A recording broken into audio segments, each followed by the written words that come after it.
കണ്ണൂർ ആനപ്പന്തി ബാങ്കിൽ നിന്ന് സ്വർണം മോഷ്ടിച്ച ജീവനക്കാരൻ പിടിയിൽ. ബാങ്ക് ക്യാഷ്യർ സുധീർ തോമസ് ആണ് മൈസൂരുവിൽ പിടിയിലായത്. ഏപ്രിൽ 29 മെയ് 2 ഇടയിലാണ് ആനപ്പന്തി ബാങ്കിന്റെ കച്ചേരിക്കടവ് ബ്രാഞ്ചിൽ നിന്ന് 60 ലക്ഷം രൂപയുടെ സ്വർണം നഷ്ടമായത്.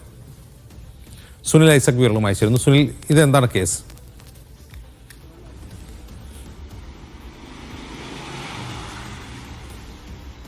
അജിം, CPM നിയന്ത്രണത്തിലുള്ള ആനപ്പന്തി സർവീസ് സഹകരണ ബാങ്കിന്റെ ലോക്കറിൽ സൂക്ഷിച്ചിരുന്ന ഏതാണ്ട് 60 ലക്ഷത്തിലധികം രൂപയുടെ സ്വർണമാണ് അവിടുത്തെ താൽക്കാലിക ക്യാഷറായിട്ടുള്ള സുധീർ തോമസ് മോഷ്ടിച്ചത്. അതായത് രണ്ട് തരത്തിലാണ് അവിടെ മോഷണം നടന്നത്. ഒന്ന്, സുനീർ എന്നൊരാളുടെ പേരിൽ അവിടെ ബാങ്കിൽ പണയം വെച്ചിരുന്ന 8 പാക്കറ്റുകളിലായി സൂക്ഷിച്ചിരുന്ന സ്വർണം, ആ സ്വർണം അവിടെ നിന്ന് ലോക്കറിൽ നിന്ന് എടുത്തു മാറ്റിയ ശേഷം പകരം മുക്കുബണ്ടം വെച്ചു. മറ്റൊന്ന്, ഈ സുധീർ തോമസിന്റെ ഭാര്യയുടെ പേരിൽ തന്നെ അവിടെ പണയം വെച്ചിരുന്ന കുറച്ച് സ്വർണം ഉണ്ടായിരുന്നു. ആ സ്വർണം ഇയാൾ അവിടെ നിന്ന് മോഷ്ടിച്ചു കൊണ്ടുപോവുകയാണ് ചെയ്തത്. ഏതാണ്ട് മൊത്തം 60 ലക്ഷം രൂപയുടെ സ്വർണ്ണമാണ് ഇയാൾ അവിടെ നിന്ന് മോഷ്ടിച്ചത്. CPMന്റെ കച്ചേരിക്കടവ് ബ്രാഞ്ചിന്റെ മുൻ സെക്രട്ടറി കൂടിയായിരുന്നു സുധീർ തോമസ്. 2013 ഈ ബാങ്ക് കോൺഗ്രസിൽ നിന്ന് CPM പിടിച്ചെടുത്തത്. അതിനുശേഷമാണ് സുധീർ തോമസിനെ ഈ ബാങ്കിൽ താൽക്കാലിക ജീവനക്കാരനായി നിയമിക്കുന്നത്.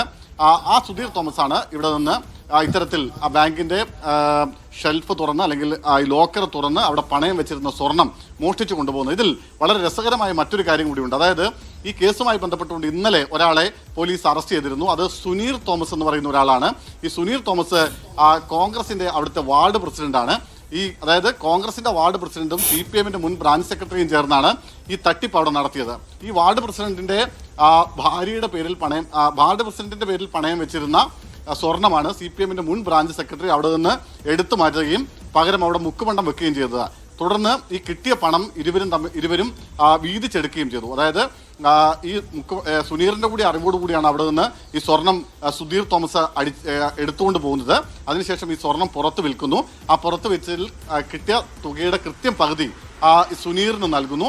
ബാക്കി തുകയുമായിട്ടാണ് സുധീർ തോമസ് മുങ്ങിയത്. എന്തായാലും സുനീറിനെ ഇന്നലെ തന്നെ പിടിച്ചിരുന്നു.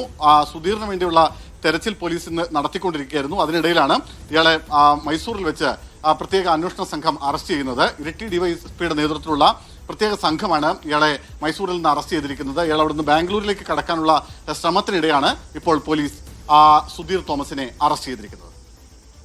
ശരി.